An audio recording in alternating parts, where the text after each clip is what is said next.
Good evening sa lahat. Meron lang akong ibahagi. Ito ay tungkol sa year 2026. Meron palang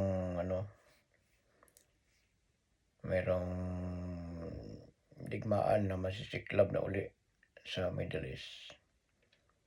Ito ay ang Iran ay nag-declare ng war sa US,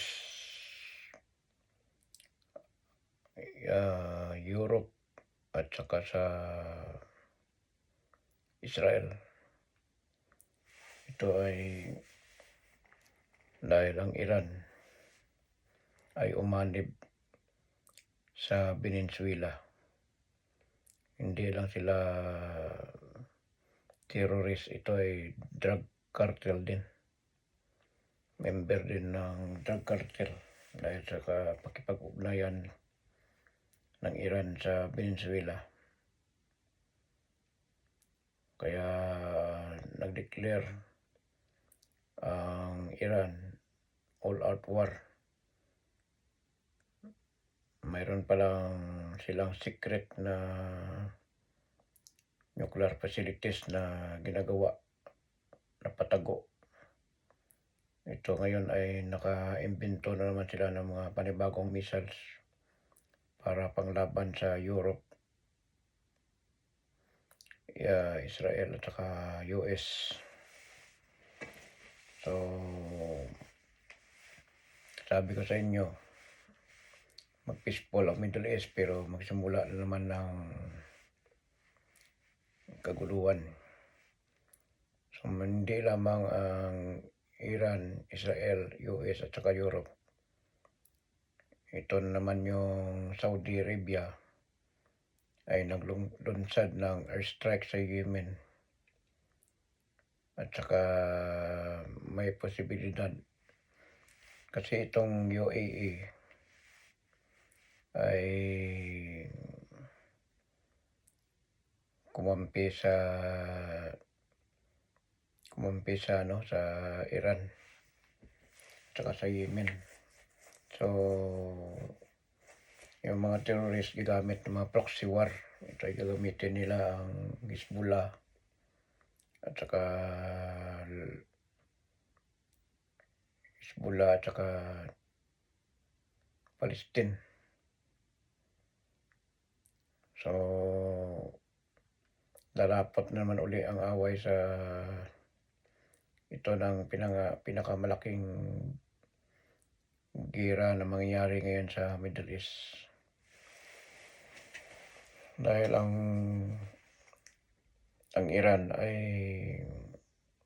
kung sakaling na mahigpit sila, isasara nila yung Strait of Hormuz na dinadaanan ng mga iba't ibang bansa na kumukuha ng langis sa Middle East.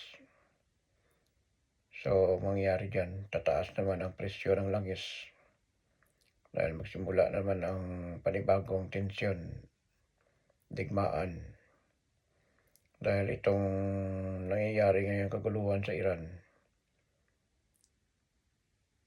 sa regime ng Iran at saka yung mga tao sa Iran ay malawak ang protesta kumukontra sa government ng Iran. Dahil nilagay nila sa alang-alang ang kanilang mamamayan. Ito ay ginagamit nila ang kanilang mga pera para palakasin naman ang kanilang mga nuclear. So, nag-alsa ang mga mamamayan ng Iran.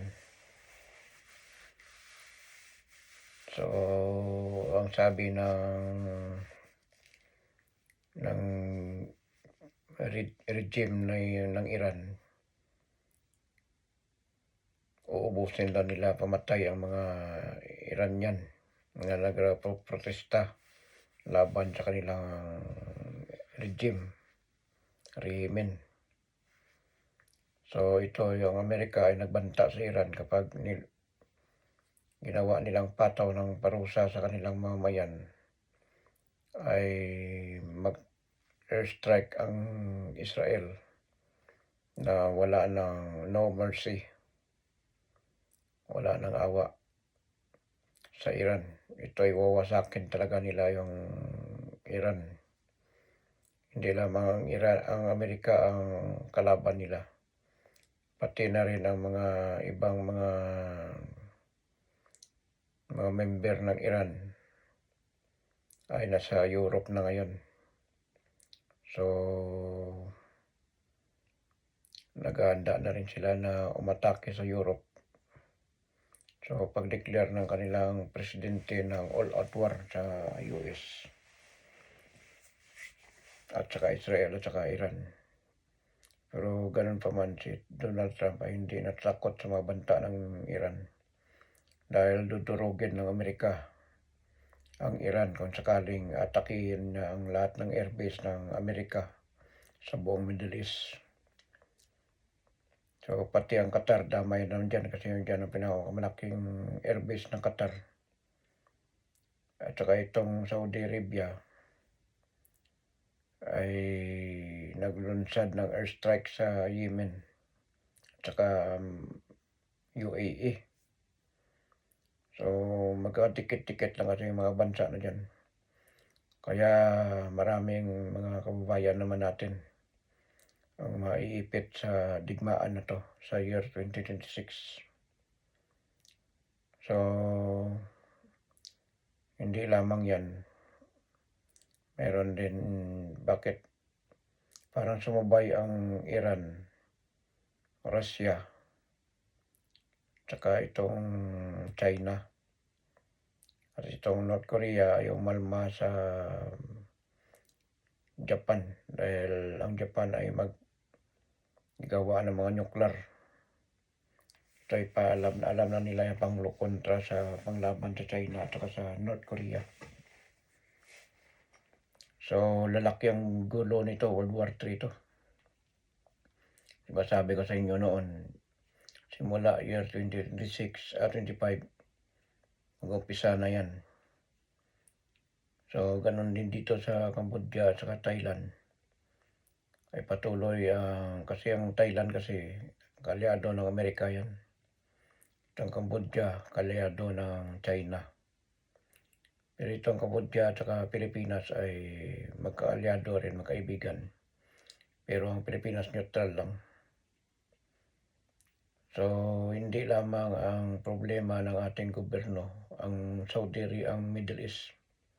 Dahil maraming Pilipino na nagtrabaho sa Middle East. Itong mangyaring kaguluhan sa Iran, sa Middle East, ay year 2026. Hindi ko lang maibigay sa inyo ang exact details kung anong buwan, anong araw, anong pitsa na magbakbakan naman ulit sa Middle East. So, malaking gira to dahil lahat ng mga umaangkat ng langis sa buong mundo ay dyan dumadaan sa Strait of Hormuz ng Iran. So, kung isasara nila yan, wala, bagsak ang ekonomi sa buong mundo dahil dyan dumadaan ang lahat ng langis sa Strait of Hormuz. So, malaking gulo to ang mangyari sa year 2026. Hindi lamang yan ang problema ng Amerika. Paano pagsasabayan ang lahat. Pero bago pa yan iniisip ng kalaban na kaya nang gawin nila, nakapaganda na yung Amerikan yan. So, kung mangyari ito, all-out war. So, yung sabi ng Amerika, dudurugin talaga nila ang Iran. Wala na tong wala nang awa-awa. Dahil ayaw ng Amerika na magkakaroon ng Iran ng mga nuclear. So, may panibagong missiles naman sila na sa tulong ng China. At saka Russia, sekreto lang, patago ang pagtulong. at lalong nagalit si Trump dahil itong Iran ay nakipagkaalyado sa Venezuela para pati ang Middle East gagawin nila ng mga tulak ng mga droga. So, ngayon matindi ang gulo sa Iran. So, abangan na lang natin kung kailan yan magsiklab ang muling gira na naman. So, alert kayo ng buong Middle East, mga airbase ng Amerika. So, dalawa ang problema at tatlo. Dahil dito din sa sa western country ay banta rin nila ang itong patuloy ang pangungumba ng Russia sa Ukraine. Walang tigil na to, wala nang tigil ang gulo na to. Tuloy-tuloy na yan.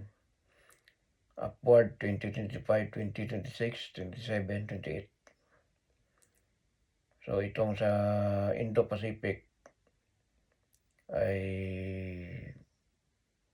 nakahanda na rin dyan, tatambakan ng Amerika, armas ang Japan at saka itong Pilipinas para mabilis maka-encounter sa Taiwan. Kasi ayaw ng Japan, ayaw ng mga iba't ibang bansa na makuha ng China ang Taiwan. Kasi pag nakuha ng China ang Taiwan, ito ay malaya ng China makalabas sa diyan sa Pacific Ocean. Kasi ang banta lang kasi sa China diyan ang Taiwan, Japan, saka Pilipinas. Kaya kasi ang diyan eh. Kasi pwedeng gagawin, paghawak na ng China yung Taiwan, pwede na nila magagawin ang gusto nila. Kasi bagsak ang ekonomiya ng China, kaya magdadamay na sila. Kasi ang susi dyan para bumalik ang kanilang ekonomiya, yung Taiwan. So ayaw naman ng Taiwan sa China. Dahil ang China ay communist. Sa communist kasi wala kang kalayaan kung ano ang gusto mong malaya. Gusto mo maging mayaman na hindi mo magawa. Dahil lawak kayo sa liig ng gobyerno ng komunista. Ganitong nangyayari sa North Korea. Lahat ng tao ay sumusunod sa gobyerno. Kapag hindi ka sumunod, patay ka. Ganon ang China. So, matindi ang kaguluhan sa China, matinding gutom. Dahil ang korupsyon sa gobyerno ni Xi Jinping, lahat ng mga pira na galing sa mga buong China ay napupunta kay Xi Jinping para ito ay pupundo nila sa kanilang mga armas. Pero tayo sa Pilipinas ay huwag tayo mabahala.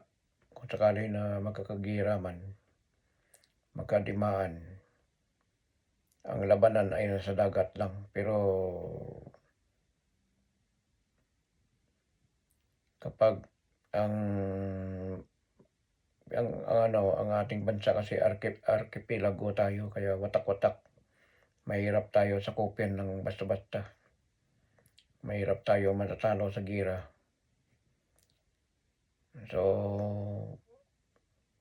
kaya nga tayo ay hindi isang bansa, isang buong ang Pilipinas hindi siya buo, watak-watak, kaya mahirap lusubin. Makuha mo yung isang city pero mayroon pang maraming city pa. So hindi kaya yun ang purpose. Kaya babakuran ng ng China ang Taiwan para walang lalapit na tulong sa Taiwan gaya ng Japan at saka Amerika. Pero ganun yan, mayroon ng strategic ang gagawin ng China, ang Amerika. Takot ang China makipag-away sa Amerika. Kasi una sa lahat, lalaban ang Taiwan. lalaban ng Japan, lalaban ng South Korea. Pero ang South Korea, yan ang magharang diyan sa North Korea.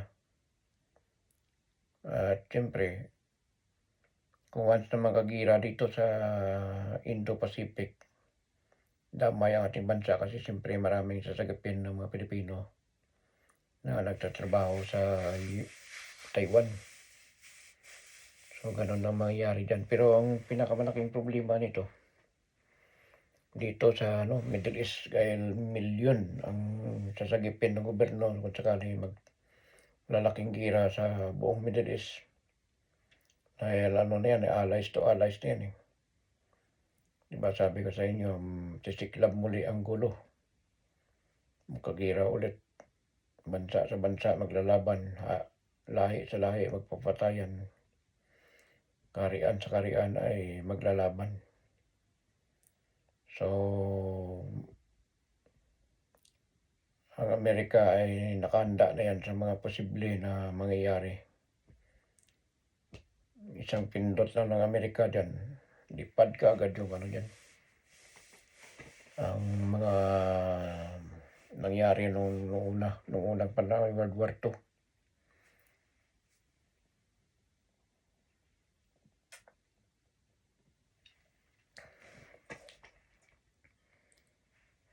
So, mainit ngayon. Year of the Fire Horse. Yan ang malakas yan. Hindi lamang girang ating pagandaan, kundi mayroon din mga sakuna. Gaya ng mga sunog, laganap, mga lindol. Kasi yan lang paggalaw ng mga nasa ilalim ng lupa. Maglalabasan ang pinakamalakas na mga lindol. So, sabi ko sa inyo, worse, mas malala itong year 2026. So, sabi ng Taiwan, nangangamba daw sila sa kanilang kaligtasan. Dahil year 2026 na, malapit na daw ang year 2027. Yan daw talagang balak ng China na sakupin o invade ang Taiwan. Pero lalaban ang China. Di ba China at saka Taiwan, iisang lahi lang sila. Kaya yan sinasabi na lahi sa lahi magpapatayan. Bansa sa bansa maglalaban, karian sa karian. So,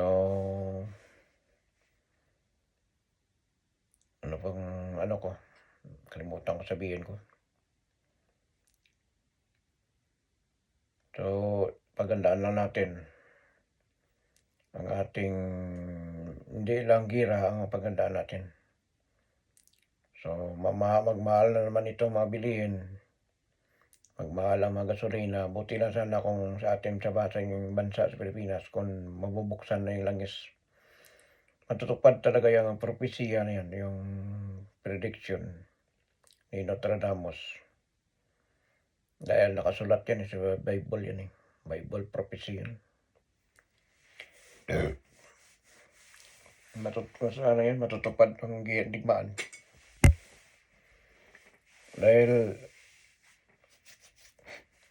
tuloy ang operation sa Pilipinas ng drilling pag nabuksan na yung langis habang nagigira sa Middle East.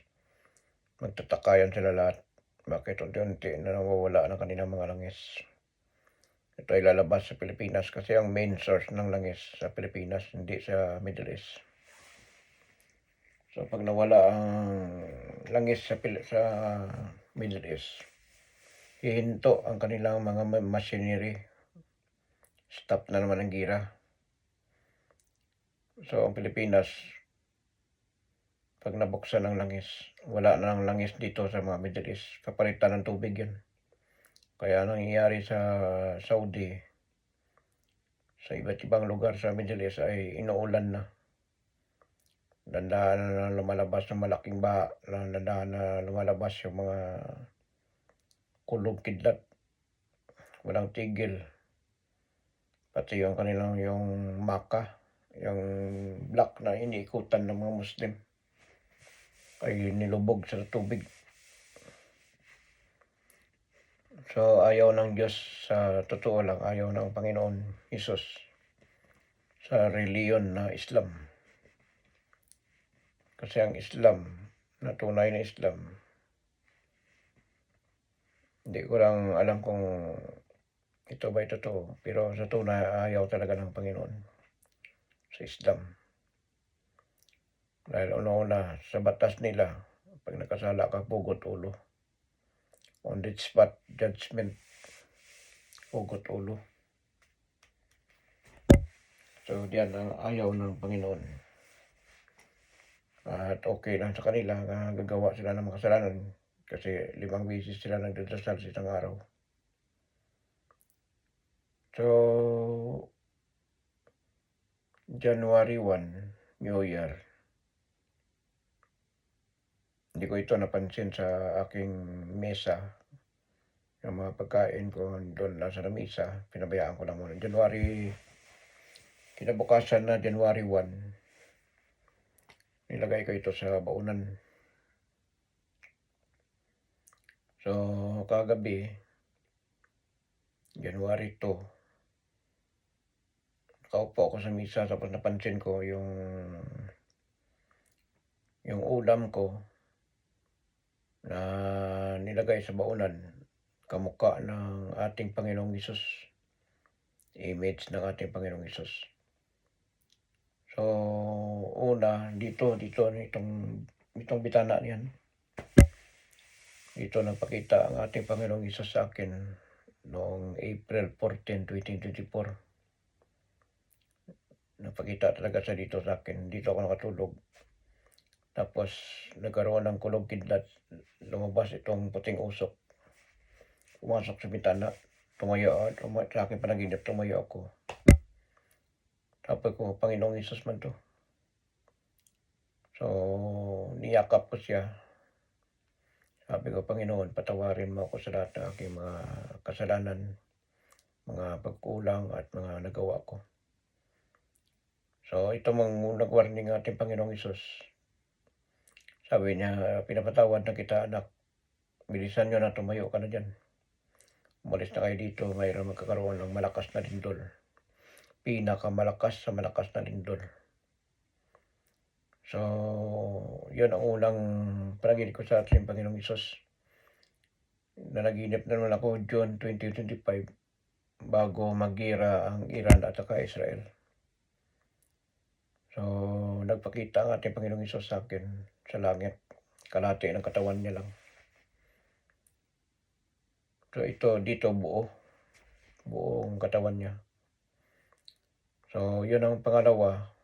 Bago nakita ko sa langit, nagmamaniho ako sa sakyan. Nakita sa akin na tinuturo sa akin na may lumilipad, parang ganun. Tingin ko sa langit, daming missiles nagliparan sa langit. Totoo nangyari. Kaya nagira ang Iran at Israel, maraming missiles nagliparan. So, pangatlong panaginip ko sa ating Panginoong Hesus. Ito ay September 20. Natulog ako. September 21 na naginip ako sa ating Panginoong Hesus. Bago mag-solar eclipse, September 22. So,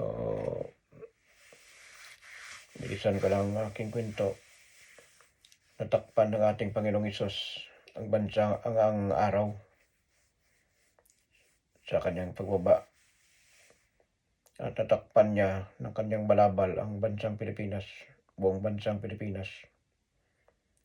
So, sa Asya siya na bumaba sa bansang Pilipinas, bumaba ang ating Panginoong Hesus. So, kaya nagkakaroon ng sunod-sunod na lindol, sunod-sunod na baha, sunod-sunod na bagyo, gamartsa. Hanggang ngayon, patuloy pa rin ang lindol sa Pilipinas. Dahil ang langis sa Pilipinas ay unti-unti na ipupos ng lindol. Bubuksan ng lindol ang lahat ng mga langis sa Pilipinas. Dahil itong magagira sa Middle East ay magtataka yan ang buong mundo. Buong Middle East mawala unti-unti ang langis nila. Magka-shorted ng langis pagdating sa panahon. So, Pilipinas ang nakasalba sa buong mundo. So, nakita ko sa ating Panginoong Hesus sa kanyang likuran, kumikislap-kislap ang Pilipinas, buong bansa. Parang kumbaga New Year ba, kumikislap-kislap. So, Philippines will be great again. Pero dadaan sa mga tragedya at mga lindol. Dahil ang lindol kasi makapagbabago at magbukas sa lahat ng kayamanan sa bansang Pilipinas. So, mangyari itong gira ulit sa Middle East, ito ang pinakamalaking gira na mangyari. Yung gira nang nangyari sa June 2025, pasimula pa lang yan. Kumbaga hindi pa yan totally, pero itong year 2026 na magkadigmaan, 27, 28, yan ang mga kaguluhan, mga matinding kaguluhan. So, marami namang wala ng trabaho. Siyempre, ano pang gagawin mo dyan?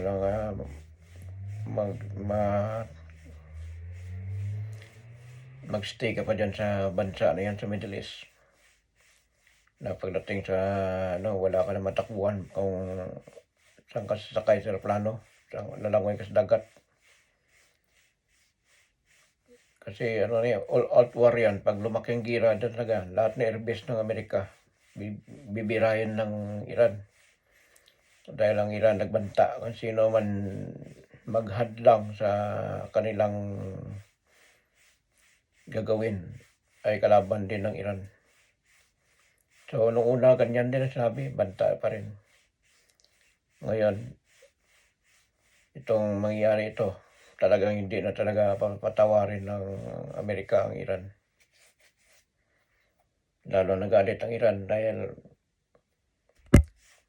drug cartel na yung Iran ngayon, ay yung Amerika na nagalit sa Iran. Dahil nakipagkaalyado sila sa Venezuela para makapuslit ang Venezuela ng mga droga dadalhin sa Middle East. So sila ang drug cartel. Yan, lalo nagalit ang Amerika ngayon. So, grabe ang mangyayari ngayon, magkagira. Tatlong gulo to. Asia, Middle East, tsaka Western Europe. So, hanggang ngayon, hindi na yan mapupus o maantala ang gira na yan. Tuloy-tuloy na yan. So, tataas ang gasolina, tataas ang mga bilihin.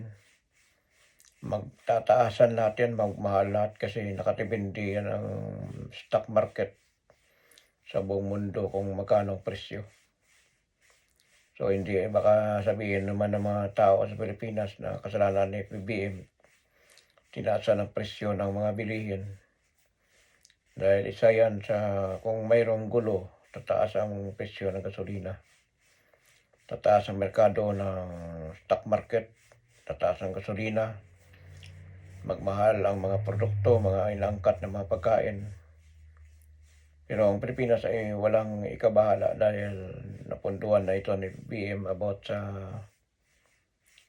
farmers. So, ang supply natin sa ating bigas ay bastante. Tsaka ang Pilipinas, hindi naman kailangan mag-angkat ng mga bilihin sa ibang bansa. So, tayo pa ang exporter sa mga saging, pinya, mga isda. Dahil ang Pilipinas talaga. Pero Middle East mayroon din sariling mga ng isda. So, ang mga trigo, mamahal na yan sa buong Middle East. Trigo, kinakain nila yan, nagawa tinapay. Harina. So, magmahal ang mga tinapay. Malaking gulo to kung mangyaring all-out war.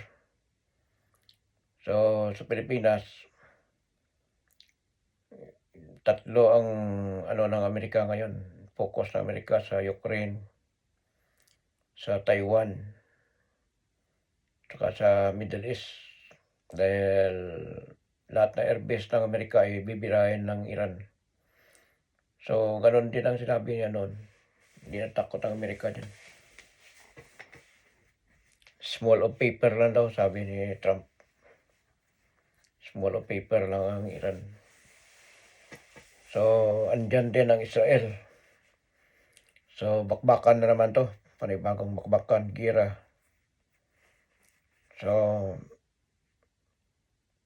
sabi ko sa inyo nung post ko, sabi ko, maghinto ang giyera pansamantala lang, mag-uulit naman ulit. So, balik tayo pala sa kulang pa pala ang aking sinabi. So, yun na, natakpan ng ating Panginoong Hesus ang bansang Pilipinas. Kaya ang buong bansa ngayon, restore. Ang sa ginagawa ni BM ay restore man sa reform sa government ng Pilipinas. So, korupsyon ang labanan at kasama ni BBM ang kalikasan. So, sana maging peaceful ng ating bansa. Hindi na tayo na kapwa Pilipino mag-away-away. Di ba masaya na sama-sama tayo muli sa Christmas at saka New Year. Nag-celebrate ng New Year buong bansang Pilipinas. Ay only in the Philippines maganda ang ating New Year kasi sabay-sabay lahat. Kung walang paputok, Mindanao lang, Davao lang bawal paputok eh. Mga kasi lang, mga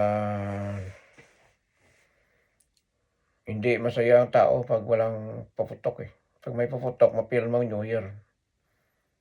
Gaya dito, yung tao dito hindi nakapagkaisa, walang paputok. So, nag-India talaga, magpa-New Year, paputok yun. So, konti lang, hindi naman sila nagsama-sama. Ang Pilipinas talaga grabe sa New Year. Walang makatalo sa Pilipinas pagdating sa New Year. Kasi ang Pilipinas, lahat ay sama-sama. Contest ng fireworks, contest ng puputok. Yung iba na hindi makabili, takot sa puputok.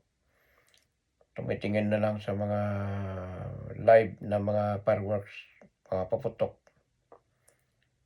So, dati ay nag-umpisa wala pa yung mga fireworks noon.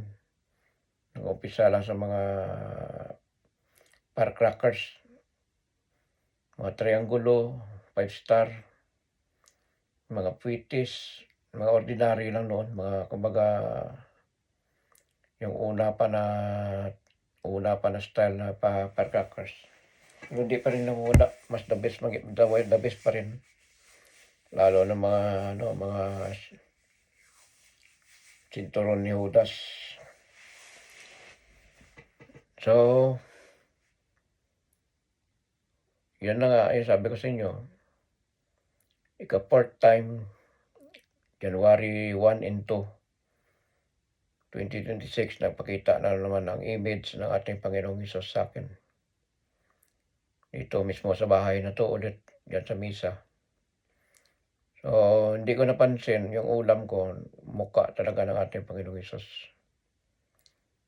So, nagpakita na naman siya uli at nagparamdam na naman sa akin. Hindi ko lang alam kung ano bang message niya naman sa akin, year 2026.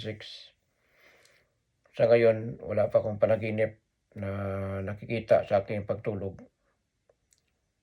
Ito lamang ang sinabi ko ngayon ay yung aking vibration, prediction sa material. Ito sa spiritual ko wala pang message kung may makita ako ng mga panaginip, ito ay mga pangyayari o kaya mga good news. So wala pa akong nakita. So wala pang message sa akin kasi sabi ko sa inyo hindi ko yung kagustuhanan na makakita ng mga bagay na hindi nakikita ng iba. Sa pagbabago ng kalangitan, wala pa naman. Dahil simula pa lang ng ating taon. Pero be alert lang tayo at saka be prepared. At pinaka-the best na gawin natin is always pray at saka repent in God and believe in God. Tutuhanin natin kasi 4th time na nagparamdam ang ating Panginoong Hesus. Una, April 14, 2024. Dito sa bahay na 'to, nagbubala siya ng pinakamalakas na lindol. Pinakamalakas sa malakas na darating na lindol, earthquake. Pangalawa, June 2025, nagpakita na naman sa akin sa langit. Itinuro niya ang mga missiles na nagliliparan. Pangatlo, September 20, natulog ako. Tapos September 21, 2025, bago mag-solar eclipse September 22, ay nagpakita naman ang ating Hesus sa akin. At yun nga ang sinabi ko sa inyo na natakpan niya ang buong bansang Pilipinas ng kanyang balabal sa kanyang likuran. So, pero mangyari man yan, sabi na nakita ko sa kumikislap-kislap ang buong bansang Pilipinas. Ito ay Philippines will be great again, pero dadaan muna sa mga kalamidad. Dahil restore ang buong bansang Pilipinas. So, ngayon, patuloy pa rin mga lindol na nangyayari sa ating bansa. Nakapagtataka lang ang Pilipinas. Dapat di ba katulad ng Japan, naglindol, saglit lang. Hindi na naulit. Ang Taiwan, ganun din, naglindol sa baba, naglindol sa pinakataas. So, sa advice ko, kung itong lindol ay tatawid ba sa China, yung itong lindol tatawid ba sa Pilipinas? So, nagbanta din ako before, sabi ko, ang lindol na mangyari sa Japan, baka mangyari sa bansang New Zealand. Pero so far, wala pa naman. So, be vigilant lang tayo, always ready, be prepared. Tsaka itong Negros trend. Negros trends na delikado ito. Tahimik lang. Wag naman kasi marami tayong mga kababayan na at ang aking pamilya. Nandiyan din sa Negros, nandiyan sa ano. Ito ay, kung mangyari man ito, tatagal ang lindol, 3 to 10 minutes. So, napakalaking tsunami mangyari ito. Diyan mismo sa Visayas, sa Negros. So, madadamay ang Bohol, Cebu, madadamay ang buong Negros, Bakit Bacolod, madadamay ang Panay Island, Antique, madadamay ang Guimaras. So, connecting ito sa Aklan. Kung mangyari ito kasi karugtong yan eh. So, galing yan sa ibabaw na trends ng Luzon. So, galing Taiwan, bababa sa gilid ng Zambales, Batangas, nadaan ng Romblon, Masbate, Romblon. Nadaan ito sa tinatawag na Panay Island sa Aklan. Tatawid ito sa Antique or either dito sa Iloilo. Tatawid ng Negros. So, madadamay talaga. So, itong kinakatakutan ng lahat na kasi mahabang fault line yung pinakamahaba na trends na delikado. Dahil connecting ito sa Taiwan pababa. So, kung mangyari man ito, prepared na lang. Dahil ang tagal nito ng lindol is 3 to 10 minutes. Kung gagalaw man ito kasi delikado. At baka abutin pang Mindanao. So, lang, maganda na lang at saka prepared, lalo na sa mga perimeter area ng mga gilid ng dagat. So, yan ang delikado kasi Alam naman natin ang ating bansang Pilipinas ay napalibutan ng dagat. So dami tayong paghandaan, giyera, lindol. So habang busy ang mga tao sa mga hanap buhay para sa ating pamilya, sa bawat isang pamilya, busy sa trabaho. So, yun lang ang paghandaan natin, year 2026. At hindi lang yan, mayroon din mga bulkan na sasabog sa ibabaw, sa lupa o sa ilalim ng dagat. Kaya prepared na tayo, wag na tayo lagi talaga magdasal. Ilapit na natin ang ating mga kalooban, ang ating sarili, kung ano man ang sakuna na darating. So, kung malapit tayo sa ating Panginoon, ay safe tayo lahat. Yan ang sabi ko sa inyo, repent in God and believe in God. Dahil pang fourth time na nagpakita ang ating Panginoon Isus. Meron naman message nito. Pag tuwing managinip ako sa magpakita ang ating Panginoong Isus sa akin, mayroon siyang sasabihin na naman. So, hindi ko lang alam or good or bad. Kasi pag nakapakita sa akin, gaya ngayon, pati mula January 1 pa lang. January 1 and 2, year 2026. So, mayroon na naman message nito. Kung ano man ang sabihin sa akin, relay ko lang sa inyo. Basta sa katotohanan lamang, wag naman masyadong sobra. Kung ano lang nakita ko sa aking panaginip, yan lang ang sinasabi ko. Hindi naman ako sobra na katulad sa iba na sabi ko sa inyo, hindi ako si Baldwin, hindi ako si Indy Perez, yung African, hindi ako si Rio Tachoke, hindi rin ako si si Bagaganga. Ako isang tulad ninyo tao rin. My name is Roland. Isa akong tao, wala akong religion na inigayat kong tao na sumunod sa akin.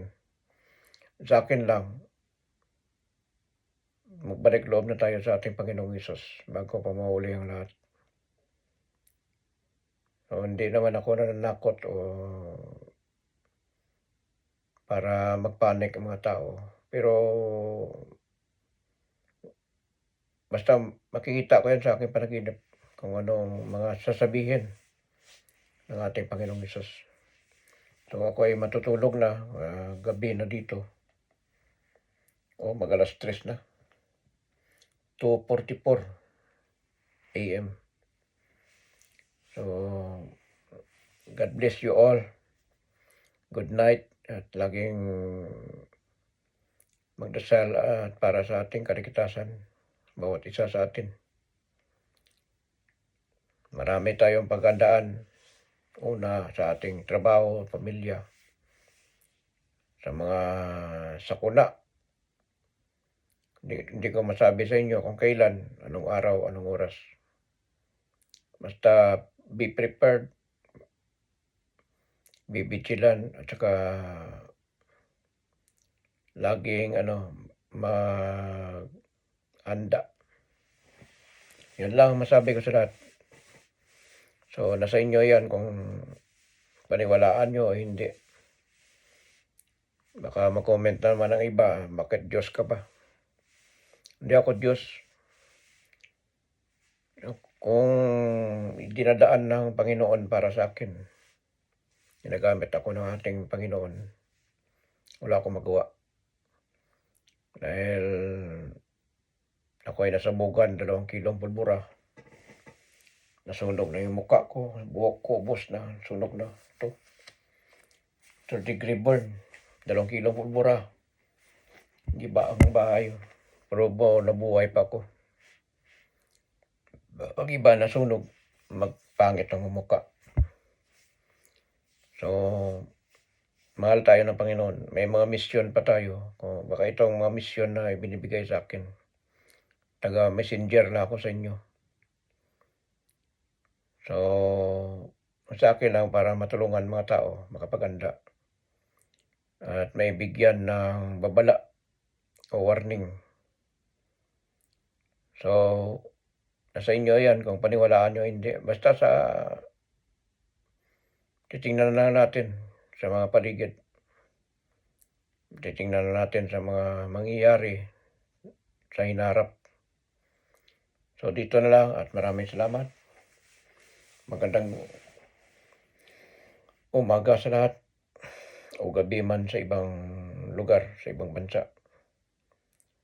Ako po ay magpapaalam na sa inyo at maraming salamat sa suporta sa aking video. Kung nagustuhan niyo, i-like niyo, i-share niyo para makapaganda ang lahat. Only President PBBM still remain. Baka wala na mangyaring eleksyon 'pag gira. Siyempre gira na, year 2028 gira. Wala na mangyaring eleksyon. Martial law na 'yan kasi gulo na, buong mundo. Kaguluhan. Buong Pilipinas. So, okay, bye-bye. Maraming salamat. Sa ngalan sa Ama, sang Ina, sang Anak, sang Espiritu Santo. Amen. God bless. Bye.